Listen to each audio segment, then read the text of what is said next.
মনোযোগ দিয়ে প্রত্যেকটি বিষয় ভালোভাবে নেওয়ার চেষ্টা করেন। দেখেন, modals are auxiliary verb. They are used with main verb to give additional meaning to the main verb. এই অধ্যায়ে মডেলগুলো নিজস্ব অর্থ অনুসারে বাক্য গঠিত হবে, তবে মডেলের পর কিন্তু ভার্ব সর্বদাই বেস ফর্মে বলবে, কখনো পরিবর্তন হবে না। অর্থাৎ ভার্বের সাথে S, E S, D, E D, I N G এগুলো বসানো যাবে না। মেজর মডেলস আর ক্যান, পারা, কুড, পারা অতীত অর্থে, মে সম্ভাবনা অর্থে, might past of may, shall or will ভবিষ্যৎ কালের অক্সিলারি রূপে ব্যবহৃত হয়। উড অতীত অভ্যাস অর্থে, ইউজ টু এটিও অতীত অভ্যাস অর্থে, শুড উচিত অর্থে, ought টু উচিত অর্থে, মাস্ট মানে অবশ্যই, নিড টু মানে প্রয়োজন, ডেয়ার টু সাহস করা, উড বেটার বা রাদার মানে বরং, উচিত বা ভালোই। সো এই যে মডাল ভার্ব গুলো দেখছেন, এই যে উড এবং ইউজ টু, এই প্রত্যেকটি মডাল ভার্বের আলাদা আলাদা কিছু ব্যবহার আছে, কিছু ডিটেইলস ব্যবহার আছে, যেটা আপনাদের দেখতে হবে। যাদের কাছে আমার লেখা বইটা আছে স্পিক ইংলিশ উইথ সোনামু, ওই বইটাতে দেখবেন যে মডাল ভার্বের ডিটেইলস ব্যবহার নিয়ে আমি আলোচনা করেছি। তো যাই হোক, যে কথাটি বলতে চাচ্ছি, মডাল ভার্বের ব্যবহার আমরা প্র্যাকটিক্যালি সেন্টেন্স বা বাক্যে কিভাবে করে থাকি। প্রথমত, যে কোনো সেন্টেন্স বা বাক্য তৈরি করতে গেলে আমাদের সাবজেক্টের প্রয়োজন। কিসের প্রয়োজন? সাবজেক্ট। সাবজেক্ট মানে কি? একটা কথা যখন বলা হবে, একটা কাজ যখন করা হবে, কেউ তো একজন করবে, কেউ তো একজন বলবে।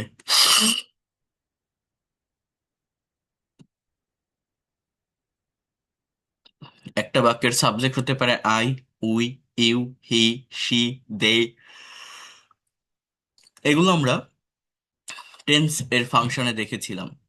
এরপরেই এই মডাল গুলো বসবে। মডাল কি? এগুলো হচ্ছে অক্সিলারি ভার্ব। অক্সিলারি মানে হেল্পিং ভার্ব। হেল্পিং মানে সাহায্যকারী ভার্ব। সাহায্যকারী ভার্ব মানে এগুলো অন্য একটা মেইন ভার্বকে কথা বলতে সাহায্য করছে। এখানে মেইন ভার্ব কোনটা? এই যে speak, write, sing, play, discover, do, draw, wash, swim, drive, এগুলো। এরপর হচ্ছে object, English, a letter, a song, football, the work. অর্থাৎ সাবজেক্ট আর ভার্ব পাশাপাশি বসালে বাকি অংশটা অটোমেটিক্যালি চলে আসে। টেন্স এর স্ট্রাকচারে যেমন মেইন ভার্বের ফর্মের চেঞ্জ হয়, অর্থাৎ কখনো মেইন ভার্বের বেস ফর্ম বসে, কখনো ভার্বের সাথে এস বা ইএস বসে, কখনো পাস্ট ফর্ম বসে, কখনো পাস্ট পার্টিসিপল ফর্ম বসে, কখনো প্রেজেন্ট পার্টিসিপল ফর্ম বসে। এই মডাল ভার্বের ক্ষেত্রে সেটা হয় না। মডাল ভার্বের ক্ষেত্রে কি হয়? যে মডালই থাকুক না কেন, সেটি ক্যান হোক বা কুড, মে হোক বা মাইট, শ্যাল হোক বা শুড, উইল হোক বা উড, মেইন ভার্বটি অলওয়েজ বেস ফর্ম বা রুট ফর্মে বসে থাকে। কিন্তু মডেলগুলোর অর্থ আগে আপনাকে জানতে হবে, কারণ এই প্রত্যেকটি মডেল ভার্বের যে অ্যাকচুয়াল মিনিং, এই মিনিং বা অর্থ অনুসারেই বাক্যের অর্থের চেঞ্জ হয়। মডেল ভার্বগুলো একটা মেজর রোল প্লে করে। আই ক্যান স্পিক ইংলিশ, আমি ইংরেজি বলতে পারি। ক্যান মানে পারা, এটি হচ্ছে সামর্থ্য অর্থে পারা বোঝায়, অ্যাবিলিটি অর্থে। আমার কোনো কিছু করার পাওয়ার আছে, ক্ষমতা আছে, অ্যাবিলিটি আছে, সামর্থ্য আছে। আমি 10 কেজি ভার বহন করতে পারি। I can take 10 KG load. আমি একটানা 20 মাইল দৌড়াতে পারি। I can run 20 miles at a stress. Could past ability বোঝায়। আই কুড স্পিক ইংলিশ, আমি ইংরেজি বলতে পারতাম। আমি ইংরেজি বলতে পারতাম। আই মে স্পিক ইংলিশ, আমি ইংরেজি বলতেও পারি। সম্ভাবনা অর্থে পারা বোঝায়। কে? এই মে ভার্বটি। পসিবিলিটি অর্থে, অর্থাৎ আমি এখন বাংলায় কথা বলছি, হয়তো ইংরেজিতে কথা বলবো। ইংরেজিতে এখন আমার কথা বলার একটা পসিবিলিটি বা সম্ভাবনা আছে। আই মাইট স্পিক ইংলিশ, আমি ইংরেজিতে কথা বলতেও পারতাম, past possibility. I shall speak English, আমি ইংরেজিতে কথা বলবো। আই শুড স্পিক ইংলিশ, আমার ইংরেজিতে কথা বলা উচিত। যে মডালই হোক না কেন, মেইন ভার্বটা মডালের পর বেস ফর্মে থাকে। আই উইল স্পিক ইংলিশ, আমি ইংরেজিতে কথা বলবো। অর্থাৎ শ্যাল এবং উইল সেম মিনিং দেয়। পার্থক্যটি হচ্ছে শ্যাল শুধুমাত্র ফার্স্ট পার্সন সাবজেক্টের সঙ্গে ইউজ করা যায়। সাবজেক্ট যদি আই এবং উই হয় তাহলে শ্যাল এর ব্যবহার করা যায়। ইউ, হি, শি, দেই অর্থাৎ সেকেন্ড বা থার্ড পার্সন সাবজেক্টের সঙ্গে শ্যাল এর ব্যবহার করা যায় না। According to modern English grammar, you can use will everywhere, অর্থাৎ সাবজেক্ট ফার্স্ট পার্সন হোক, সেকেন্ড পার্সন হোক আর থার্ড পার্সন, সব জায়গাতে উইলের ব্যবহারটা করা যায়। উড, এটা অতীত অভ্যাস অর্থে বোঝায়। আই উড স্পিক ইংলিশ, আমি ইংরেজিতে কথা বলতাম, অর্থাৎ পাস্টে বা অতীতে অ্যাজ ইউজুয়াল কেউ কোনো কিছু করতো, এখানে উডের ব্যবহারটি হয়। ইউজ টু হচ্ছে অতীতে কেউ কোনো কাজের প্রতি একদমই অ্যাডিক্টেড ছিল, আসক্ত ছিল, কাজ না করে পারতো না, কোনো কাজে একদমই অভ্যস্ত থাকা বোঝায়। এই উড মানে ইন জেনারেলি কেউ কোনো কিছু করতো, আমি খেতাম, যেতাম, পড়তাম, লিখতাম। আর ইউজ টু বসালে বাংলাটা এরকম হয়, আমি এই কাজটি করতে অভ্যস্ত ছিলাম। I use to speak English, আমি ইংরেজিতে কথা বলতে অভ্যস্ত ছিলাম। I use to swim in my childhood, আমি শৈশবে নদীতে সাঁতার কাটতে অভ্যস্ত ছিলাম। হুম। ought টু মানে উচিত, মাস্ট মানে অবশ্যই, নিড টু মানে প্রয়োজন, ডেয়ার টু মানে সাহস করা। ডেয়ার টু মানে কি? সাহস করা। সো এইভাবে মূলত সেন্টেন্সগুলো তৈরি হয়ে থাকে। Just try to understand here, খুবই ভালোভাবে বোঝার চেষ্টা করবেন, প্রত্যেকটি বিষয় নেওয়ার চেষ্টা করবেন। আপনারা যদি এগুলো প্রফেশনালি ডেভেলপ করতে পারেন, এই মডাল ভার্ব ইংলিশ ল্যাঙ্গুয়েজে অনেক বড় একটা জায়গা দখল করে আছে। আবারও বলছি, এই যে মডাল ভার্ব আপনারা দেখছেন, এই মডাল ভার্ব ইংলিশ ল্যাঙ্গুয়েজে অনেক বড় একটা জায়গা নিয়ে আছে। এটার সঠিক ব্যবহার যদি আমরা করতে পারি, তাহলে ফ্লুয়েন্টলি যে কোনো কিছু ইংলিশে লিখতে পারবো বা বলতে পারবো। আমি এটা আজকেই আপনাদেরকে দেখিয়ে দিব, আপনারা দেখলে বুঝতে পারবেন এটা কতটা গুরুত্বপূর্ণ। আচ্ছা, যাই হোক, এখন আপনি এই সেন্টেন্সগুলো যদি নেগেটিভ করতে চান, তাহলে উপায়টা কি? মডালগুলোর সাথে নট বসালেই বাক্য নেগেটিভ হয়ে যাবে, যেহেতু এটা অক্সিলারি ভার্ব। অর্থাৎ I can speak English, I can not speak English. ইন্টারোগেটিভটা কি? ক্যান আই স্পিক ইংলিশ, অর্থাৎ জাস্ট মডাল ভার্বটা সাবজেক্টের আগে আনলে সেটা হয়ে যাবে, তাই না? তাহলে এই ভার্বগুলো দেখতে হবে। এই ইউজ টুটাকে বলা হয় মূলত সেমি মডাল, মানে কিছু কিছু ভার্ব আছে যে ভার্বগুলোর সাথে টু যুক্ত হয়ে একটা ফ্রেজাল ভার্ব তৈরি করে। He use to swim in the river in his boyhood, mother use to recite holy Quran. মূলত মেইন মডেল হচ্ছে নয়টি। নয়টি: can, could, may, might, shall, should, will, would, must. এই নয়টি হচ্ছে মেইন মডেল। আবারও বলছি, can, could, may, might, shall, should, will, would, must. এছাড়া কিছু ভার্ব আছে, যেমন বি টু। বি টু মানে am to, is to, are to. Be going two, am is are was are going to. Be suppose to, am is are was are suppose to. Have to, has to, had to. Use to, dare to, needs to. এইগুলো হচ্ছে সবই semi modal auxiliary verb. যেটাই হোক, এদের পরও main ভার্বটা base ফর্মে বসে, এগুলোকে সেমি মডাল ভার্ব বলা হয়। মূলত এই ভার্বগুলো সেমি মানে কি? Pseudo modal. সুডো মানে কি? এটা আপনি বলতে পারেন অর্ধ মডাল, মানে এদের চেহারাটা অনেকটা প্রাইমারি অক্সিলারি ভার্বের মতো বা সিম্পল ভার্বের মতো, বাট এরা এরা কাজ করে মডালের মতো। অর্থাৎ এদের পর মেইন ভার্বটা বেস ফর্মে থাকে, তো এদের ব্যবহারও আমরা ধীরে ধীরে দেখব। হ্যাঁ। তাহলে আমি কি বললাম, আমাদের সেন্টেন্স নেগেটিভ বা ইন্টারোগেটিভ এগুলো করার উপায়টা কি? যদি আমি মডালের সাথেই নট বসাই খুব সিম্পল ভাবে, তাহলে বাক্য নেগেটিভ হচ্ছে। I can not speak English, আপনি যে সাবজেক্ট নেন, যে মডেল নেন, যে মেইন ভার্ব নেন, সেভাবেই অ্যান্সার হয়। আমি ইংরেজি বলতে পারি না, we couldn't write a letter, আমরা চিঠি লিখতে পারতাম না। You shouldn't draw a picture, তোমার ছবি আঁকা উচিত না। He wouldn't sing a song, সে গান গাইতো না। সে might might not play football, সে ফুটবল নাও খেলতে পারতো, এরকম অর্থ আসে। দে শান্ট, শ্যাল হয় না, they won't do the work, তারা কাজটা করবে না। ওন্ট মানে উইল নট, শান্ট মানে শ্যাল নট। আই এর সাথে ব্যবহার করা যায় বা উই এর সাথে ব্যবহার করা যায়, যে we shan't do the work, আমরা কাজটা করব না। Rana mustn't, I mean must not drive a car, Rana অবশ্যই গাড়িটা চালাবে না, এরকম ভাবে। মানে আপনি যেভাবে মডেল ভার্ব নেন, দেখেন এখানে দেওয়া আছে যেটা যেভাবে অ্যাপ্রোপ্রিয়েট হয়। You can not draw picture, তুমি ছবি আঁকতে পারো না। ইউ কুডন্ট ড্র পিকচার, তুমি ছবি আঁকতে পারতে না। ইউ শুডন্ট ড্র পিকচার, তোমার ছবি আঁকা উচিত না। ইউ উডন্ট ড্র পিকচার, তুমি ছবি আঁকতে না। You mustn't, I mean must not draw a picture, তুমি অবশ্যই ছবি আঁকবে না। I shan't go to Dhaka, আমি ঢাকা যাব না। হি ওন্ট ডু ইট, সেটা করবে না। We won't agri on it, আমরা এটায় রাজি হব না। হ্যাঁ, আমরা এটা রাজি হব না। সে নিডেন্ট টু হবে, এখানে একটা গো দেয়, তার সেখানে যাওয়ার দরকার নেই। যখন আপনি ইন্টারোগেটিভ সেন্টেন্স তৈরি করবেন, তখন আপনি সেটা কিভাবে তৈরি করবেন? ইন্টারোগেটিভ সেন্টেন্স বা বাক্য তৈরি করার ক্ষেত্রে মডাল অক্সিলারি ভার্বটিকে সাবজেক্টের আগে নিয়ে আসবেন। কিভাবে? যখন, সরি, এটা না,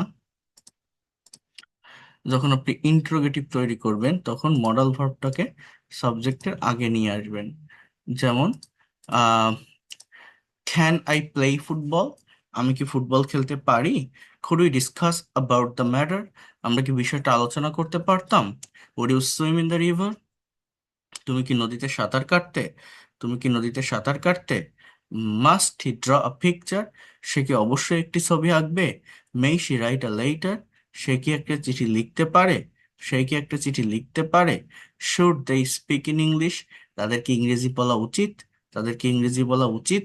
মাইট Rana do the work, Rana কি কাজটাও করতে পারতো? Will Rani do the work, Rani কি কাজটা করবে? সো এইভাবে আপনি যেভাবে মডেলের ব্যবহার করেন সেভাবে সেন্টেন্সগুলো হবে।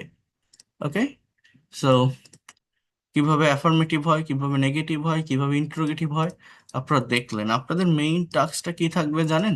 এই প্রত্যেকটা মডেলের অর্থটা একটু জানা। কারণ এই প্রত্যেকটা মডেল দিয়ে আবার আলাদা আলাদা ক্লাস আছে যেগুলো আপনাদের একটু করতে হবে, দেখতে হবে, বুঝতে হবে। প্রত্যেকটি মডেল দিয়ে কেমন সেটা মনে করেন, এই যে ভার্বটি,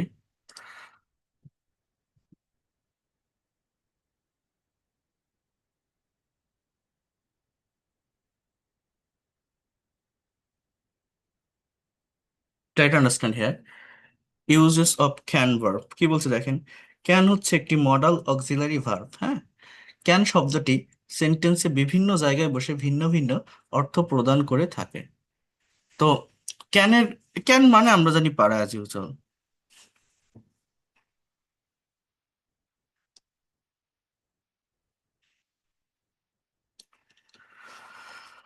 তো দেখেন, বোঝার চেষ্টা করেন। স্ট্রাকচার ওয়ান, ক্যান প্লাস ভার্বের বেস ফর্ম অ্যাবিলিটি বোঝায়, মানে অ্যাজ ইউজুয়াল কোন একটা কাজ মানে হতে পারে, অর্থাৎ এটা আমরা ক্যানের যে ব্যবহারটা জানি সেটাই। এরপর আছে ক্যান বি প্লাস নাউন, অর্থাৎ কেউ কোনো কিছু হতে পারে। ক্যান বি প্লাস পজিশন, অর্থাৎ কেউ কোনো জায়গায় থাকতে পারে। ক্যান বি প্লাস পজিশন, কেউ কোনো জায়গায় থাকতে পারে। ক্যান হ্যাভ প্লাস পজিশন, কারো অধিকার বা কারো মালিকানায় কোনো কিছু থাকতে পারে। কারো অধিকার বা কারো মালিকানায় কোনো কিছু থাকতে পারে। I can do the work, আমি কাজটা করতে পারি। আই ক্যান প্লে ক্রিকেট, আমি ক্রিকেট খেলতে পারি।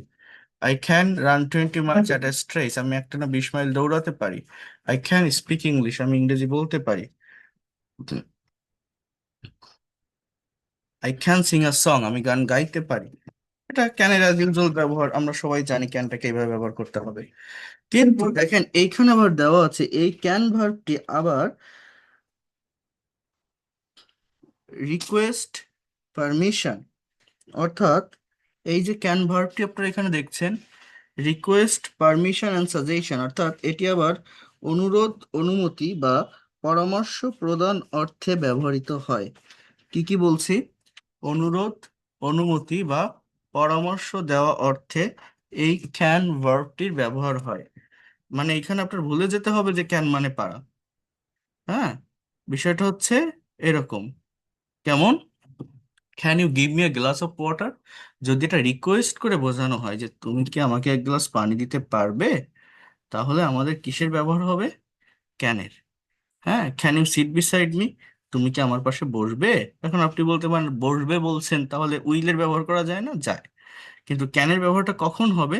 যখন আপনি মনে করবেন এই কথাটা রিকোয়েস্ট করে বলা হচ্ছে, ইংলিশ ল্যাঙ্গুয়েজ একটা সিচুয়েশনের উপর ডিপেন্ড করে, এটা নির্দিষ্ট কোনো রুলস স্ট্রাকচার থাকবে বিষয়টা এরকম না। Can you tell me about your life story? তোমার জীবনের গল্পটি আমাকে বলবে। হ্যাঁ, যদি আপনি এটা কাউকে রিকোয়েস্ট করে বলেন, can you tell me about your life story, can you go with me at lunch, তুমি কি আমার সাথে লাঞ্চে যাবে, can you go with me at lunch.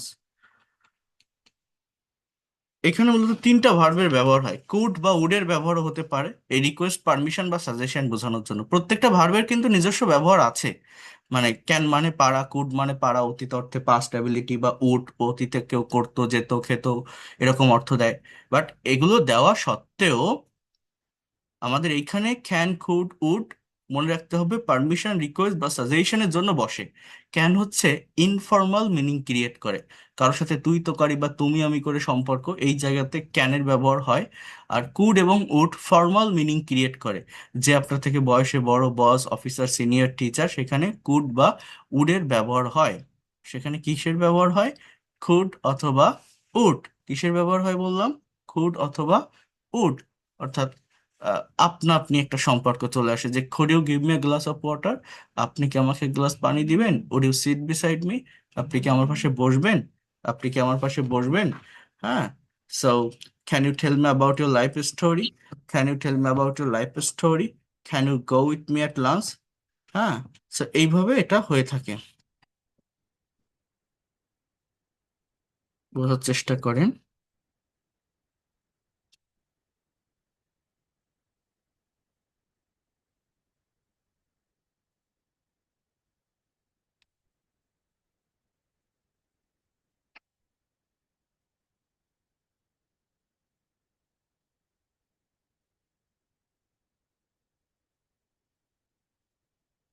এরপর দেখেন এখানে বলছে যে এই ক্যানের আরেকটি স্ট্রাকচার হচ্ছে ক্যান বি প্লাস নাউন। কেউ কোনো কিছু হতে পারে বোঝায়। যেমন I can be a doctor, আমি একজন ডাক্তার হতে পারি। He can be a minister, সে একজন মন্ত্রী হতে পারে। He can be a freelancer, সে একজন ফ্রিল্যান্সার হতে পারে। He can be a good teacher, সে একজন ভালো শিক্ষক হতে পারে। বি এর পরে একটা পার্সন বা নাউন বসে থাকে, এটা দিয়ে কি বোঝাচ্ছে? কেউ কোনো কিছু হতে পারে বোঝায়। ক্যান বি প্লাস পজিশন, কেউ কোনো জায়গায় থাকতে পারে। He can be at the market now, সে এখন বাজারে থাকতে পারে। Ruma can be at school now, Ruma এখন স্কুলে থাকতে পারে। My father can be in the office, আমার বাবা এখন অফিসে থাকতে পারে। অর্থাৎ প্লেস বা জায়গাকে ইন্ডিকেট করতে তার আগে কিন্তু অ্যাট অথবা ইন প্রেপোজিশন বসে। মনে রাখবেন, তুলনামূলক বড় জায়গার আগে ইন বসে, ছোট জায়গার আগে অ্যাট বসে। ক্যান হ্যাভ মানেও থাকা বোঝায়, ক্যান বি মানেও থাকা, বাট বিটা হচ্ছে সাবজেক্ট নিজে কোনো জায়গায় থাকে। ওই যে আপনাদের ডুভার বিভার আমি পড়িয়েছিলাম বা দেখিয়েছিলাম, বি মানে সাবজেক্ট নিজে কোনো জায়গায় থাকে বা নিজে কোনো কিছু হয়। আর হ্যাভ মানে সাবজেক্টের অধিকারে বা মালিকানায় কোনো কিছু থাকে, অধিকারে বা মালিকানায় কোনো কিছু থাকে। আবারও বলছি, সাবজেক্টের অধিকার বা মালিকানা বোঝায়। কোনটা? Can, have. ঠিক আছে, can, have. She can have a garden in the village, তার গ্রামে একটা বাগান থাকতে পারে। হি ক্যান হ্যাভ আ কার, তার একটা গাড়ি থাকতে পারে। Ruma can have a beautiful mobile, রুমার সুন্দর একটা মোবাইল থাকতে পারে। Ruma can have a beautiful mobile, রুমার সুন্দর একটা মোবাইল থাকতে পারে। সো মূলত এইভাবে এই সেন্টেন্সগুলো তৈরি হয়ে থাকে। আপনারা নিজেরা একটু দেখবেন, একটু বোঝার চেষ্টা করবেন আমি পিডিএফ ফাইল দিলে। এরপর প্রত্যেকটা মডেল নিয়ে আমি ডিটেলসে বা আলাদাভাবে আলোচনা করব, ডিসকাস করব আপনাদের সাথে। আজকের এই ক্লাসটিতে যেটি আমি আপনাদের মূলত দেখাবো সেটি হচ্ছে, আমি স্পিকিং এর একটা টপিক আপনাদেরকে একটু দিব। হ্যাঁ, আপনাদের রেগুলার ক্লাসে স্পিকিং করতে হবে, ইংলিশে প্রেজেন্টেশন দিতে হবে। তো কিভাবে স্পিকিং করবেন, কিভাবে সার্টেন টপিকের উপর প্রেজেন্টেশন দিবেন, এই বিষয়গুলো নিয়ে একটু কথা বলবো, এই বিষয়গুলো আমি দেখাবো। তার আগে যে সেন্টেন্স ট্রান্সলেশন গুলো দিয়েছিলাম আপনাদেরকে, আমি বারবার বলছি এগুলো আপনারা নিজেরা করার চেষ্টা করেন। এই যে বাক্যগুলো, এগুলো খুবই গুরুত্বপূর্ণ। যেমন দেখেন, সূর্য অস্ত যাওয়ার পূর্বে আমি হাঁটছিলাম, ট্রেন আসার পূর্বে তারা ঝগড়া করছিল। ঘুমাবার আগে তিনি একটি বই পড়িতেছিলেন। করিম বাঁশি বাজাবে, রনি ডাক্তার হবে। তোমরা এখন লিখিবে, 1 ঘন্টা সময় লাগবে। আমি শিক্ষক হব। আমি আগামীকাল খুলনা যাব। তুমি পরীক্ষায় পাশ করবে। শহীদ আমার জন্য অপেক্ষা করবে। তারা সৎ হইবে। তারা আমাকে সাহায্য করবে। সেখানে পৌঁছাতে 1 ঘন্টা সময় লাগবে।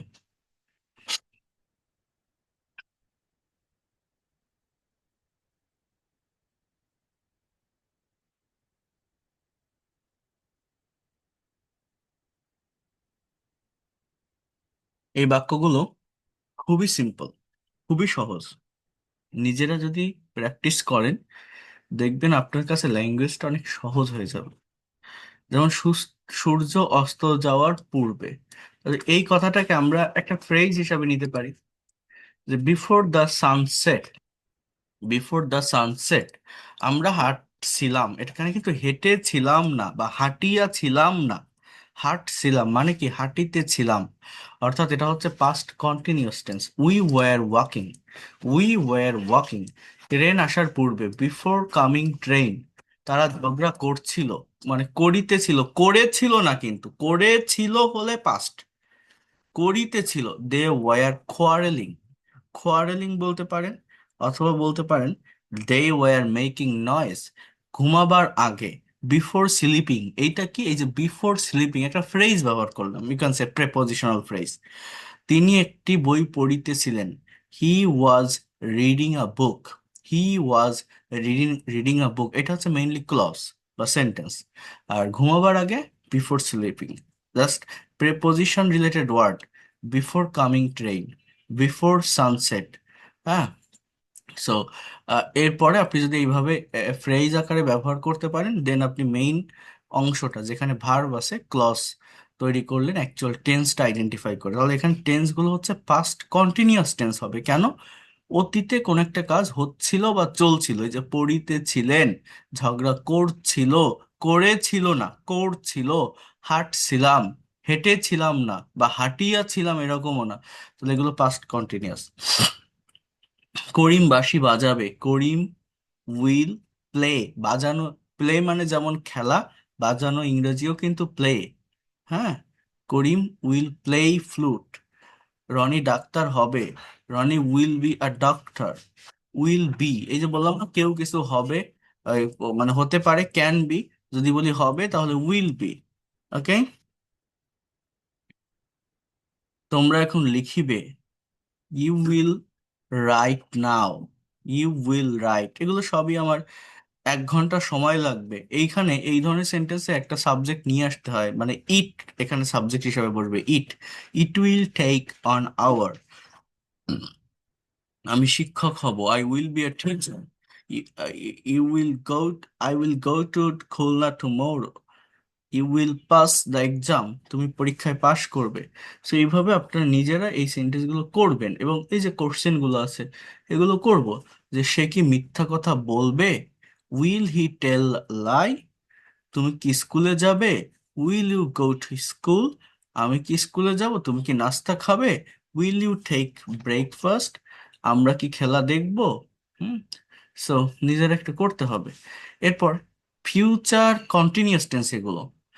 সে মাছ ধরিতে থাকবে। He will be catching fish.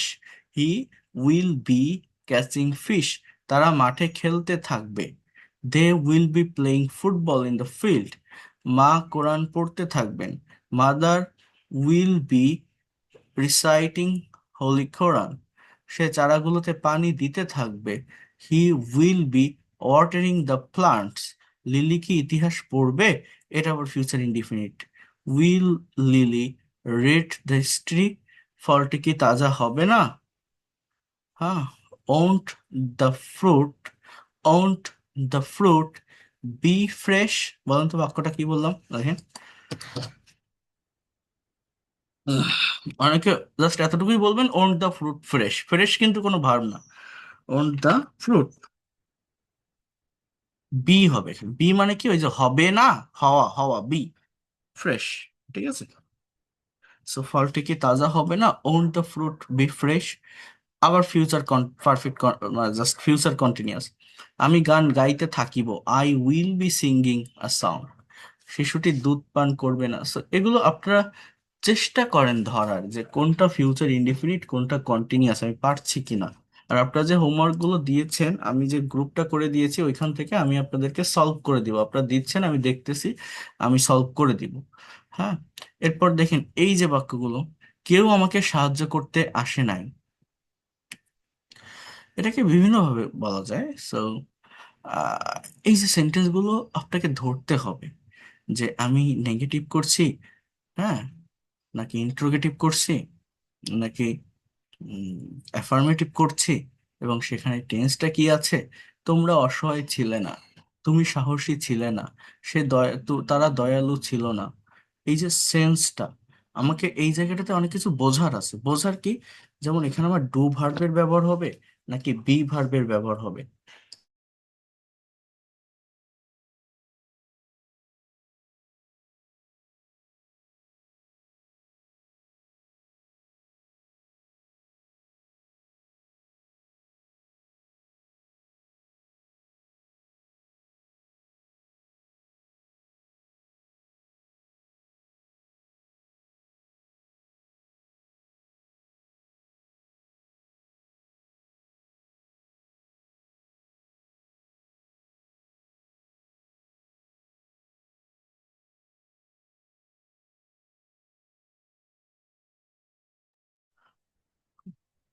তাহলে এই যে বাক্যগুলো আমি কি বলছি, আমাকে এই জিনিসটা বুঝতে হবে। হ্যাঁ, যে আমি, এই দেখেন, তোমরা অসহায় ছিলে না, ইউ ওয়ার নট হেল্পলেস, মানে এখানে ওয়ার এর ব্যবহার হবে। তাই বলে কি কন্টিনিউয়াস? না, এটা পাস্ট ইনডিফিনিট টেন্স। কেন? ওই ওয়ারটা এখানে মেইন ভার্ব। তুমি সাহসী ছিলে না, ইউ ওয়ার নট ব্রেভ, অর্থাৎ এগুলো হচ্ছে অ্যাজেক্টিভ। সাহসী, অসহায়, দয়ালু, হ্যাঁ, দে ওয়ার নট কাইন্ড। তাহলে এইগুলো আমাকে বুঝতে হবে। লোকটি ঘুড়ি উড়িয়েছিল, আমি একটা বই কিনেছিলাম, আমরা তাকে দেখেছিলাম, জলি দুধ পান করেছিল। এগুলো পাস্ট ইনডিফিনিট। আঙুরগুলো টক ছিল, সে আমটি খেয়েছিল, তুমি সত্য বলেছিলে। হ্যাঁ, আমি কি কাজটা করেছি, এটা আবার কোন টেন্স? এটা আবার প্রেজেন্ট পারফেক্ট। তুমি কি রহিমকে দেখেছো, কোন টেন্স? Present perfect. তুমি কি খবরটি শোনোনি, এই যে জায়গাটা, এই জায়গাটা কিন্তু অর্থাৎ পাস্ট ইনডিফিনিট টেন্সের নেগেটিভ এবং অ্যাফার্মেটিভ দুটোই, পাস্ট ইনডিফিনিট টেন্সের নেগেটিভ এবং নেগেটিভ ইন্টারোগেটিভ দুটোরই সেম মিনিং দেয়। হ্যাঁ, ওয়ালাইকুম আসসালাম।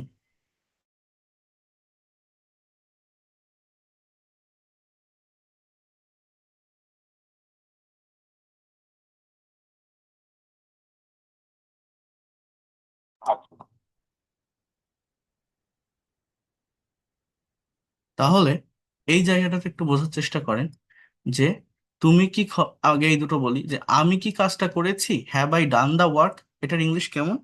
দেখেন, হ্যাভ আই, বোঝার চেষ্টা করেন, have I done the work, আমি কি কাজটা করেছি, বা তুমি কি রহিমকে দেখেছো, তাহলে এটার ইংলিশ কি? Have you seen, have you seen Rahim, তুমি কি রহিমকে দেখেছো? তুমি কি খবরটি শোনোনি, তাহলে এটা হচ্ছে এইভাবে বলতে পারেন যে didn't you hear the news, didn't you hear the news, তুমি কি খবরটি শোনোনি, didn't you hear the news. অথবা হ্যাভেন্ট অর্থাৎ হ্যাভ নট, যেটাকে বলা হয় হ্যাভ ইউ নটও বলা যায়, H A V E N T, haven't you heard the news. মানে এই যে দুটো বাক্য লিখলাম, দুটো বাক্যেরই সেম মিনিং, তুমি কি খবরটি শোনোনি, didn't you hear the news or haven't you heard the news. হ্যাঁ, প্রেজেন্ট পারফেক্ট আর পাস্ট ইনডিফিনিট টেন্সের নেগেটিভ বা নেগেটিভ ইন্টারোগেটিভ সেন্টেন্সের একদম সেম মিনিং দেয়। আমি কখন কোনটা ইউজ করব, এটা আমি যখন প্র্যাকটিক্যালি কমিউনিকেশন করব, কনভারসেশন করব, প্রেজেন্টেশন দিব, এটা আমার নিজেকে বুঝে নিতে হবে যে সিচুয়েশনটা কেমন। তুমি কি খবরটি শোনোনি, এটা কি অনেক আগে শোনার কথা বলছে নাকি রিসেন্ট শোনার কথা বলছে, সেভাবে আমি করব। এখানে আপনি যেটাই লিখবেন সেটাই কারেক্ট। সো এটা হচ্ছে বিষয়। হ্যাঁ, তিনি কি চিঠিখানা পড়েছেন এরকম হবে। তারা কি চা পান করেছে? হ্যাঁ, তিনি কি আমাকে ডেকেছেন? কি হবে? Has he called me? Has he called me? যেহেতু সাবজেক্ট যদি থার্ড পার্সন সিঙ্গুলার হয়, তাহলে কি হবে? তাহলে কিন্তু হ্যাজ হবে। তিনি কি আমাকে ডেকেছেন? Has he called me? Runa কি একটা গান গেয়েছে? Has Runa sang a song? তোমরা কি গোলমাল করনি? হ্যাঁ, তাহলে এটা যদি আমি প্রেজেন্ট পারফেক্টে বলি, haven't you made haven't you made noise? হ্যাঁ, পুলিশ কি চোরটা ধরেছে? এইভাবে আপনারা নিজেরা এই ফাংশনগুলোকে বোঝার চেষ্টা করেন, দেখার চেষ্টা করেন। আমি বললে তো বলে দিলাম, আপনি সেটা পারলেন, এটাতে তো কিছু হবে না। এ তো আমি বারবার আমার অন্য ব্যাচের স্টুডেন্টদেরও প্র্যাকটিস করিয়েছি, দেখাই আমি তো পারবো, কিন্তু কাজ তো আপনাকে করতে হবে। আপনি যদি না করেন, আপনার ব্রেইন দিয়ে আপনি আইডিয়াটা ডেভেলপ করতে পারবেন না। হ্যাঁ, এটা আপনাকে করতে হবে। নিজের একটু এই জায়গাগুলোকে সলভ করেন। যারা হোমওয়ার্ক করছেন ভালো, ভুল হলে আমি সেটা সলভ করে দিব। যারা করছেন না, আপনারা শুরু করেন, করার চেষ্টা করেন। It will be better or benefited for you. Okay, আমি এখন মেইনলি আজকের এই ক্লাসে যেটা দেখাতে চাইছিলাম, বা এখন যেটা নিয়ে আমি কথা বলবো একটু আপনাদের সঙ্গে, প্রত্যেকে একটু আমার এই জায়গাটায় ফোকাস করেন, মনোযোগ দেয়। সেটি হচ্ছে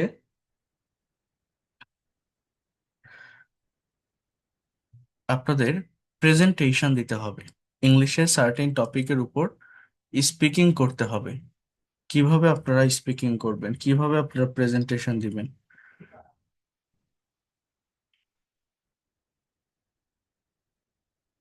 ইংলিশে প্রেজেন্টেশন দেওয়া বা স্পিকিং করা কঠিন কোনো কিছু না। খুব সহজেই যে কোনো টপিকের উপর ইংলিশে কথা বলা যায়, প্রেজেন্টেশন দেওয়া যায়। ঠিক আছে?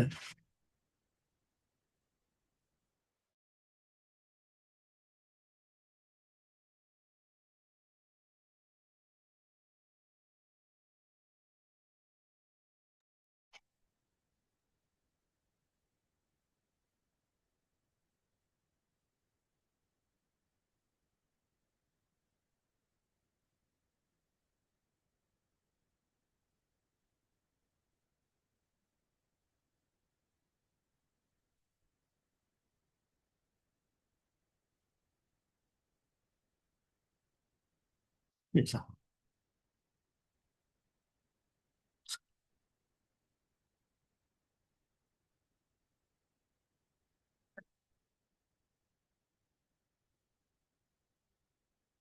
দেখেন আমি একটু আপনাদের বোঝাই দেই কিভাবে আপনারা ইংলিশে যে কোনো সার্টেন টপিকের উপর স্পিকিং করবেন বা প্রেজেন্টেশন দিবেন। ইংলিশে স্পিকিং করা কঠিন না।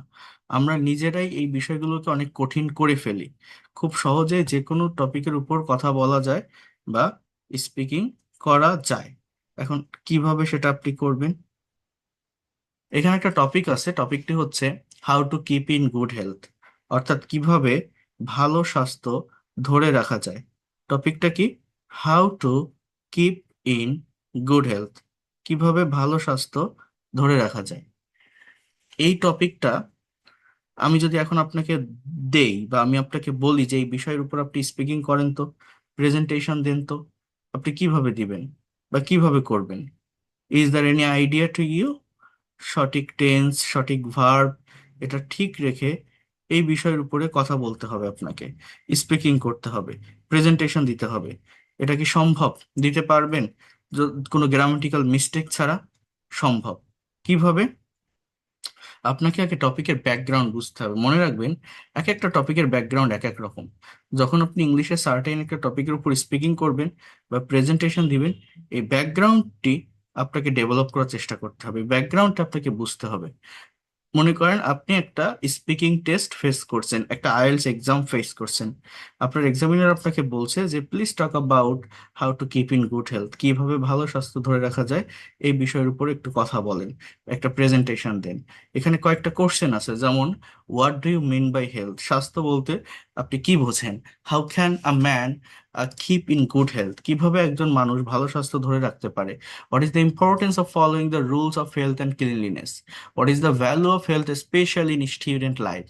What impact do the complexities of life have on our sound health? হ্যাঁ, do you think a simple and carefree life is conducive to good health? Depict your own view how to keep in good health. এখন এই যে কোশ্চেনগুলো আপনারা এখানে দেখছেন, আহ, কিভাবে এই কোশ্চেনগুলোর এগেইনস্টে আপনি কোনো গ্রামাটিক্যাল মিস্টেক ছাড়া সার্টেন টপিকের উপর স্পিকিং করবেন বা প্রেজেন্টেশন দিবেন। ট্রাই টু আন্ডারস্ট্যান্ড হেয়ার, এক একটা টপিকের ব্যাকগ্রাউন্ড এক এক রকম। আমি যদি আপনাকে এখন বলি যে আপনি বাংলায় বলেন তো যে কিভাবে আমরা ভালো স্বাস্থ্য ধরে রাখতে পারি, আপনারা কি বলবেন বলেন তো? আপনার উত্তরটা কি আসতে পারে? যে, স্যার, ভালো স্বাস্থ্য ধরে রাখার জন্য আমাকে ভালো খাবার খেতে হবে, স্বাস্থ্যসম্মত খাবার খেতে হবে, রেগুলার এক্সারসাইজ করতে হবে। হ্যাঁ, এই এই যে কথাগুলো আমি বলছি, যেটা করতে হবে, পরিষ্কার পরিচ্ছন্ন থাকতে হবে, তো এই যে করতে হবে, থাকতে হবে, এগুলো কোন সেন্স দিয়ে বলা যায়, কোন ধরনের স্ট্রাকচার দিয়ে বলা যায়, কোন টেন্স দিয়ে বলা যায়, এটা আমাকে বুঝতে হবে। যেমন এই যে আদেশ, অনুরোধ, রিকোয়েস্ট, মানে পারমিশন, সাজেশন, পরামর্শ, এই ধরনের কথাগুলো আমরা যখন ইংলিশে বলবো বা বলি, সেটা হচ্ছে most of the time modal বা সেমি মডাল মেনটেন করে বলি, কোনো টেন্স মেনটেন করে না। আবার যদি টেন্স রিলেটেড কোনো প্রেজেন্টেশন থাকতো তাহলে আমরা টেন্স মেনটেন করে বলতাম। সো এক একটা টপিকের উপর প্রেজেন্টেশন দিতে গেলে, যেমন আমি আপনাদেরকে আগে বলছি যে ইংলিশে কথা বলতে গেলে বা স্পিকিং করতে গেলে আমাদের 12টা টেন্সের স্ট্রাকচার, 30টা modal, semi modal, total structure থাকে কয়টা? স্ট্রাকচার থাকে আহ, আহ, আপনার আপনার 30টার মতো, মানে 18টা মডেল, সেমি মডেল, আর 12টা টেন্স, 30টা স্ট্রাকচার। এই যে 30টা স্ট্রাকচার আমাদের থাকে, আমার তো সব স্ট্রাকচারের প্রয়োজন হয় না যখন আমি সার্টেন একটা টপিকের উপর কথা বলবো বা স্পিকিং করব, প্রেজেন্টেশন দিব। একটা বা দুইটা বা সর্বোচ্চ 3টা স্ট্রাকচারের উপর ডিপেন্ড করে যে কোনো বিষয়ের উপরে ইংলিশে কথা বলা যায় বা স্পিকিং করা যায়, যদি ব্যাকগ্রাউন্ডটা ধরা যায়, যদি বোঝা যায় যে আমি যে কথা বলবো আমার থিমটা কেমন, আমাকে কোন ধরনের টাইমিং এর উপর ডিসক্রাইব করতে হবে যে কোনো বিষয়কে, আমার কথাগুলোকে। এটা বুঝতে পারলে খুব সহজে ইংলিশে প্রেজেন্টেশন দেওয়া যায়, স্পিকিং করা যায়। এটা বোঝার জন্য আমাকে প্যাসেজ অ্যানালাইসিস করতে হবে। এই প্যাসেজটা আপনি 2বার, 3বার, 4বার পড়বেন, পড়লে আপনি বুঝতে পারবেন কিভাবে সেন্টেন্সগুলো লেখা, রাইটিং এর ফরমেশন কি, আপনার রিডিং এর স্কিলটা ডেভেলপমেন্ট আসবে, আপনার নতুন ভোকাবুলারি থাকলে সেইটা ডেভেলপ করতে পারবেন। 2, 3, 4বার পড়ার পর যতটুকু আপনি মনে রাখতে পারেন বা ধরে রাখতে পারেন, সেভাবে এই টপিকের উপর আপনার নিজের মতো করে একটা প্রেজেন্টেশন তৈরি করবেন, যে কিভাবে ভালো স্বাস্থ্য ধরে রাখা যায়। এখন নিজের মতো করে প্রেজেন্টেশন আপনারা কিভাবে তৈরি করবেন এই টপিকের উপর, দেখেন আমি টপিকটা এখানে দিয়ে দিচ্ছি, তো একটু বোঝার চেষ্টা করেন। আমি যেটা বলছি সেটা হচ্ছে, এখানে লেখা আছে, health is the greatest wealth in the life of a man. একজন মানুষের জীবনের সব থেকে বড় সম্পদ হচ্ছে স্বাস্থ্য। The importance of keeping in good health is, এটা প্র্যাকটিস হবে in every walk of life, অর্থাৎ জীবনের প্রতিটি ধাপে ভালো স্বাস্থ্য ধরে রাখার গুরুত্ব চর্চিত হয়, চর্চিত হয়। ঠিক আছে, ইজ প্র্যাকটিস। এরপর হচ্ছে, in order to keep in good health, অর্থাৎ ভালো স্বাস্থ্য ধরে রাখার জন্য, ভালো স্বাস্থ্য ধরে রাখার জন্য first of all on needs to follow the rules of health and cleanliness. প্রথমত একজনের ফলো করা দরকার। এই যে নিড টু, এটা কিন্তু একটা modal verb, semi modal verb, ওই যে আমি বলছিলাম না একটু আগে। তো কি বলছে? On need to follow the rules of health and cleanliness. এরপর কি বলছে এই জায়গাটাতে, ট্রাই টু আন্ডারস্ট্যান্ড হিয়ার, বিষয়গুলোকে বোঝার চেষ্টা করেন, ভালোভাবে নেওয়ার চেষ্টা করেন। এরপর বলছে যে it means that he or she, এই হি অর শি এর জায়গায় আপনি উই এর ব্যবহার করেন, উই। আপনি এটা বলেন যে it means that we must eat a balance diet and take proper rest. আমরা অবশ্যই কি করব, সুষম খাবার খাবো এবং পর্যাপ্ত বিশ্রাম নিব। আমরা সুষম খাবার খাবো এবং পর্যাপ্ত বিশ্রাম নিব। We should it in fixed time, আমাদের সঠিক সময় খাওয়া উচিত। Too much food can not ensure good health, অতিরিক্ত খাবার ভালো স্বাস্থ্য নিশ্চিত করে না, এনশোর করে না। Too much food can not ensure good health. One should it as much as on needs, একজনের ততটুকুই খাওয়া প্রয়োজন যতটুকু দরকার। অন শুড ইট, একজনের ততটুকুই খাওয়া উচিত যতটুকু দরকার বা প্রয়োজন। We should try our best, এখানে হি ও শি এর পরিবর্তে we then, we should try our best to take fresh and formalin free food items. তাহলে এই যে শুড, হ্যাঁ, এই যে ক্যান নট, এই যে মাস্ট, এগুলো কি? এগুলো মডাল ভার্ব না? তার মানে এখানে কিন্তু ওইভাবে কোনো টেন্সের ব্যবহার হয়নি। মডাল ভার্ব আমরা কেন শিখি? আমাদের ইংলিশে 12টা টেন্সের স্ট্রাকচার আছে। এই টেন্স দিয়ে মনের সম্পূর্ণ ভাব বা হোল সেন্স আমরা প্রকাশ করতে পারি না। মনের সম্পূর্ণ ভাব ভালোভাবে প্রকাশ করার জন্য মডালের পাশাপাশি এই টেন্স এর ব্যবহারটা আমাদেরকে শিখতে হয়। আমাদেরকে টেন্সের পাশাপাশি মডালের ব্যবহারটা আমাকে শিখতে হয় বা জানতে হয়। তাহলে যে কোনো কিছু ইন ডিটেলসে ডেভেলপ করা যায় বা প্রকাশ করা যায়। হ্যাঁ, তাহলে কি বলছে এরপর দেখেন, we should eat seasonal fruits and vegetable, we must go to bed early and rise early, then physical exercise plays a vital role in keeping in good health. এটা হচ্ছে আপনার প্রেজেন্ট ইনডিফিনিট টেন্সের একটা সেন্টেন্স, যে শরীর চর্চা একটা গুরুত্বপূর্ণ ভূমিকা পালন করে ভালো স্বাস্থ্য ধরে রাখার জন্য। If we do not take part in games and sports we will not be physically sound. যদি আমরা গেম অ্যান্ড স্পোর্টস অর্থাৎ খেলাধুলাকে জীবনের অংশ না করি, আমরা শারীরিকভাবে সুস্থ থাকবো না। After that one needs to keep in mind that, একজনের মনে রাখা দরকার, good health does not mean only physical health, health means the soundness of body as well as the soundness of mind. অর্থাৎ শরীর মানে স্বাস্থ্য মানে শরীরের সুস্থতার সাথে মনের সুস্থতাও। Without having a sound mind, ভালো একটা মন থাকা ছাড়া, we can not concentrate on our work, আমরা আমাদের কাজে মনোযোগ দিতে পারি না। The rules of hygiene play a vital role in keeping in good health. হ্যাঁ, we must wash our body everyday with soap, put on clean cloth, we should not use the towel and cloth of other. মানে কি, আমাদের অন্যের জামা কাপড় ব্যবহার করা উচিত নয়। বিফোর হ্যাভিং এনিথিং, কোনো কিছু খাওয়ার আগে, we should wash our hand, আমাদের হাত ধোয়া উচিত। তাহলে এই যে সেন্টেন্সগুলো, এগুলো কিসে করা? মডালে করা, সেমি মডালে করা। তাহলে কি ইংলিশে কথা বলা খুব কঠিন? আমি তো একবার পড়লাম, আমি এই টপিকের উপর এখন কথা বলতে পারবো। কিভাবে করব? আমাকে সাবজেক্ট নিতে হবে, ভার্ব নিতে হবে। সাবজেক্টকে উই, ভার্বকে আমার যে কাজটা করা লাগবে সেইটা। এবং একবার ভাবেন তো ইংলিশে কথা বলা কঠিন? What do you mean by health? আপনি জাস্ট একটা অ্যান্সার দিয়ে দেন যে health means, you can say that health is the great asset of human being. হ্যাঁ, মানুষের হিউম্যান লাইফ, মানুষের জীবনের একটা বড় সম্পদ হচ্ছে স্বাস্থ্য। হ্যাঁ, এখানে বলছে না, এখানে বলছে যে health is the greatest wealth in the life of a man. একজন মানুষের জীবনের সব থেকে বড় সম্পদ হচ্ছে স- স্বাস্থ্য। এবার বলছে যে how can a man keep in good health, কিভাবে একজন মানুষ ভালো স্বাস্থ্য ধরে রাখতে পারে। জাস্ট এই কোশ্চেনটার অ্যান্সার আপনারা দেন যে for keeping in good health, first of all a man can maintain so many rules and regulation. এইভাবে একটা কমন অ্যান্সার তৈরি করেন। আ ম্যান, একজন মানুষ, ক্যান মেনটেন, এই যে হাউ ক্যান আ ম্যান, যেভাবে কোশ্চেন থাকে সেইভাবে অ্যান্সার করতে হয়। আ ম্যান ক্যান মেনটেন, হ্যাঁ, এইভাবে আপনি যদি বলেন so many rules and regulation, first of all, if we want to keep in good health, যদি আমরা ভালো স্বাস্থ্য ধরে রাখতে চাই, we should eat fresh and formalin free foods, we must eat in fixed time, we should not take we should not take unhealthy food. আমরা এইভাবে কথা বলতে পারি না?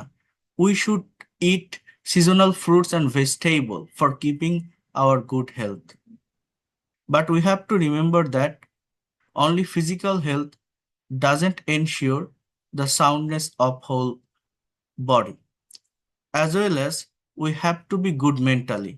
Without having mental health, or without having sound mind, I can say, we cannot concentrate our work properly. Physical exercise plays a vital role to keep in good health. Okay, as well as লাস্টের দিকে আমি এরকম বলতে পারি, uh, we we should always put clean clothes, we should not use others' towel and clothes. Before having anything, we should wash our hand with soap. I mean, we have to maintain some hygiene rule. Ah, we have to wash our body every day with soap for keeping in good health. If we can maintain these rules and regulation, we can be able to keep our good health. এই যে কথাগুলো আমি বললাম, আপনি 4টে sentence বলেন, 5টা sentence বলেন, মনে যা আসে তাই বলেন। একবার বলা শুরু করেন, আপনার বারবার বলতে ইচ্ছা হবে, বারবার বলতে চাইবেন, কথা বলা শুরু করতে হবে, ইংলিশ স্পিকিং করতে হবে। এই প্যাসেজটা আমি দিয়ে দিয়েছি অলরেডি আপনাদের গ্রুপে 2 বার 3 বার। এই প্যাসেজটা আমার বইটাতেও লেখা আছে, যারা স্পিক ইংলিশ উইথ সোনামুখ বই নিয়েছেন এই বইয়ের 36 বা 37 চ্যাপ্টারে এটা আছে, এগুলো আছে। তো যদি আপনারা নিজেরা একটু প্যাসেজটা পড়েন, রিডিং করেন, অ্যানালাইসিস করেন, অনেক ডেভেলপমেন্ট পাওয়া যায়। রিডিং করার পর সেটা দেখে রেখে নিজের মতো করে আপনি কোশ্চেনগুলোর অ্যান্সার দিবেন। এবং এই যে আমি এইমাত্র যে কথাগুলো বললাম, জাস্ট শুডের ব্যবহার করছি, মাস্টের ব্যবহার করছি, হ্যাভ টু এর ব্যবহার করছি, ক্যানের ব্যবহার করছি। Should, must, have to, can, অর্থাৎ এই যে মডেল সেমি মডেলের ব্যবহার করে প্রেজেন্টেশনটা দিলাম। এখানে কোনো পাস্ট টেন্স, কোনো ফিউচার টেন্স, কোনো কন্টিনিউয়াস টেন্সের ব্যবহার কিন্তু হয়নি। এক একটা টপিকের থিম বা ব্যাকগ্রাউন্ড এক এক রকম। সেটা যদি আগে থেকে বোঝা যায় যে টপিকটা আমার কেমন, কোশ্চেনটা আমার কেমন, কোশ্চেনগুলো কিভাবে ফরমেশন করা আছে, উত্তরটা সেইভাবেই দিতে হয়, তাহলে ইংলিশে কথা বলা যায় খুব সহজে। ইংলিশে কথা বলা কঠিন না। কেউ কি বুঝতে পারছেন আমার কথাটা আমি কি বললাম? আপনারা একটু আগে এই প্যাসেজ গুলো পড়বেন, 2 বার 3 বার 4 বার প্যাসেজ গুলো পড়বেন। বোঝা গেল আমার কথাটা? হুম, বুঝতে পারছেন? এটা কঠিন না, এর জন্য কোনো টেন্স লাগে না, কোনো ভোকাবুলারি জানা লাগে না, এগুলো কিছুই না। যদি নিজেরা একটু দেখেন, যদি নিজেরা একটু পড়েন, আপনি 4-5টা সিম্পল সেন্টেন্স তৈরি করেন না, যে for keeping in good health, ভালো স্বাস্থ্য ধরে রাখার জন্য we should eat seasonal fruits and vegetable, একটা সেন্টেন্স আমি বললাম। We must eat formalin free food, দুটো সেন্টেন্স আমি বললাম। উই হ্যাভ টু টেক, আর উই হ্যাভ টু ইট, আমাদের খেতে হবে। টেক বলতে পারেন, ইট বলতে পারেন, হ্যাভ বলতে পারেন, গেট বলতে পারেন, যা বলেন আপনি খাওয়া অর্থে। সো কি বলতে পারেন? Balance diet, we have to maintain balance diet. হ্যাঁ, এরকম একটা কথা আপনি বললেন। এই যে 3টা সেন্টেন্স আমি বললাম। আরো কি বলা যায়? We should go to bed early, শুডের পরিবর্তে যদি শুড অন্যান্য জায়গায় ব্যবহার করেন, মাস্টের ব্যবহার করেন, মানে হ্যাভ টু মানে কি করতে হবে, মাস্ট মানে কি অবশ্যই করব, উইল মানে কি করব। যেমন I will do the work, আমি কাজটা করব। I must do the work, আমি অবশ্যই কাজটা করব। I should do the work, আমার কাজটা করা উচিত। তাহলে তিনটারই প্রায় সেম মিনিং দিচ্ছে না? I have to do the work, আমাকে কাজটা করতে হবে। I need to do the work, আমার কাজটা করা দরকার। তাহলে এই পাঁচটিরই প্রায় প্রায় একই কাছাকাছি একটা মিনিং দেয়। তাহলে আপনি এই ধরনের মিক্সড মডেল ব্যবহার করেন, তাহলে আপনার সেন্টেন্সগুলো আরো স্ট্যান্ডার্ড হবে। মানে প্রতিবার শুড ব্যবহার না করে, প্রতিবার হ্যাভ টু ব্যবহার না করে, আপনি একটু চেঞ্জ আনেন। যদি আপনার মডেল জানা থাকে, আপনি অবশ্যই চেঞ্জ আনতে পারবেন। এনে আপনার কাজগুলোকে, আপনার অ্যাক্টিভিটিসগুলোকে আপনি ইউজ করেন, যে কি কি করা দরকার ভালো স্বাস্থ্য ধরে রাখার জন্য। এই ছাড়া আর কোনো কিছুই না। এরপরে লাস্ট একটু ওই যে হাইজিনিং রুল মেনটেন করার বিষয়গুলো লেখেন, যে we have two wash our hand, we have two wash our body, we should not use others towel and cloth. দেখবেন খুব সুন্দর একটা প্রেজেন্টেশন তৈরি হয়ে যাবে। এবং একবার আপনারা কথা বলতে পারলে, নেক্সট ক্লাসে আমি প্রেজেন্টেশন নিব, একবার কথা বলতে পারলে, একবার স্পিকিং করতে পারলে আপনার জড়তা কেটে যাবে, কনফিডেন্ট পাবেন, বারবার কথা বলতে ইচ্ছা করবে। বোঝা গেল? আমি বোঝাতে পেরেছি আপনাদের? হুম, সেটা এই ক্লাসে প্রেজেন্ট করতে হবে, নেক্সট ক্লাসে, ঠিক আছে? বোঝা গেল? নিজের থেকে লিখবো। হ্যাঁ, নিজের থেকে এটা পড়বেন আগে, 2 বার 3 বার 4 বার পড়বেন, পড়ার পর যে আইডিয়া ব্রেনে আসে সেভাবে লিখবেন। ওকে? হ্যাঁ, বলেন। একটা কথা জিজ্ঞেস করতে চাচ্ছি, সেটা হচ্ছে একটা বাংলা থেকে ইংরেজি, সে মাছ ধরিতে থাকিবে, যদি এরকম বলা যায় হি উইল বি ফিশিং, এতে কোনো না, অর্থ এটা হইল কি স্যার? এটাও রাইট, এটা ভুল না। ঠিক আছে, এটাও রাইট। কি বিষয় হলো এতে কি কোনো ফ্রেজ হিসেবে এলো না অন্য কিছু? না, মেইন মেইন ফিশিংটা মেইন ভার্ব। সে কাজ করতে থাকবে, সে কাজ করতে থাকবে। ইংরেজি কি? হি will be doing the work, he will be doing. Do মানে কি করা, তাহলে ডুইং ওয়ার্ক বলছি, করতে থাকবে। এই জায়গায় যদি বলেন হি উইল বি ওয়ার্কিং, এর মানেও সে কাজ করতে থাকবে। কেন? আগের বাক্যে ওয়ার্ক শব্দটি নাউন ছিল, পরের বাক্যে আমি সেটাকে ভার্ব হিসেবে ব্যবহার করছি। ঠিক আছে? আই অ্যাম স্টাডিং, আমি পড়াশোনা করছি। স্টাডিংটা এখানে verb. I am doing study, এখানে ডুইংটা ভার্ব, স্টাডিটা নাউন হয়ে গেছে। আই অ্যাম ক্যাচিং ফিশ, আমি মাছ ধরছি। আই অ্যাম ফিশিং, এর মানে আমি মাছ ধরছি। ঠিক আছে? বুঝতে পারছি। আপনি যে হোমওয়ার্ক দিছিলেন, কেউ আমাকে সাহায্য করতে আসেনি। স্যার এটা nobody came to help me, এটা এটা দিতে হবে না স্যার? নোবডি ডিড নট না কাম টু হেল্প মি। না না, ডিড দেওয়া যাবে না। নোবডি দেওয়া মানে ওই বাক্যটা অলরেডি নেগেটিভ হয়ে গেছে, ঠিক আছে? কিন্তু এই তো আসেনি স্যার, আসেনি তো না বোধক না, না বোধকের জন্যই তো নোবডি দিছেন, এই জন্য আর ডিড দেওয়া লাগে না। কেউ না, হ্যাঁ আর নোবডি। হ্যাঁ, নোবডি দেওয়া মানেই সেন্টেন্স নেগেটিভ, ওখানে ডিড দেওয়া যায় না, ঠিক আছে? জাস্ট নোবডি ওই জায়গায় নো নাম ব্যবহার করা যাবে না। যাবে। সো আমি কি বলছি, যে নোবডি দিছেন মানেই আপনার কি হবে, বাক্য নেগেটিভ হয়ে বাক্য গেছে। নেগেটিভ হয়ে গেছে, ওখানে ডিড দেওয়ার দরকার হয় না, ডিড বসবে না, ডিডেন্ট কিন্তু বসবে না। স্যার আর একটা দিছিলেন স্যার, এই সে 16 নম্বর, এই যে আমি কি কাজটি করেছি, স্যার এটা have I done the work, অথবা স্যার এটা যদি এই যে do I do the work, তার থেকে কি হয়? ডু দিয়ে হবে কেন? এটা তো পাস্টের, এটা তো অতীতের। হ্যাভ হবে অথবা didn't I do the work, did I কি জানো, আমি কি কাজটা করেছি। হ্যাঁ, did I do the work, did I do the work, এটা দিলেও কি হবে স্যার? এটা দিলে হবে, কিন্তু এটা হ্যাভ দিয়ে ওইটা বেশি পারফেক্ট হয়, ঠিক আছে? করেছি মানে যেহেতু, করেছিলাম থাকলে ডিডের ব্যবহার হতো, ক্লিয়ার হচ্ছে না। করেছিলাম থাকলে ডিড হতো, পাস্ট টেন্স দেওয়া যেত, ঠিক আছে? এটা করেছি হ্যাভ হবে, করেছি, গিয়েছি, থেকেছি, দিয়েছি, নিয়েছি, প্রেজেন্ট পারফেক্ট টেন্স দিয়ে করতে হবে, ঠিক আছে? আপনি আর একটা যে দিছিলেন স্যার, যে সূর্য মানে কি করে, এক মিনিট স্যার, থ্রিটা কোথায় হোমওয়ার্ক, স্যার এই যে সূর্য অস্ত যাওয়ার পূর্বে আমি হাঁটছিলাম, স্যার এটা কি পাস্ট প্রেজেন্ট পাস্ট পারফেক্টে করব? না, আমি পাস্ট কন্টিনিউয়াস, আমি তো বললাম পাস্ট কন্টিনিউয়াস, ঠিক আছে? আই ওয়াজ ওয়াকিং, আমি হাঁটিতেছিলাম, হাঁটছিলাম, হাঁটতেছিলাম, আই ওয়াজ ওয়াকিং, ঠিক আছে? স্যার একটা বলছিলাম, হ্যাঁ বলো। স্যার এই যে একটা বাক্যে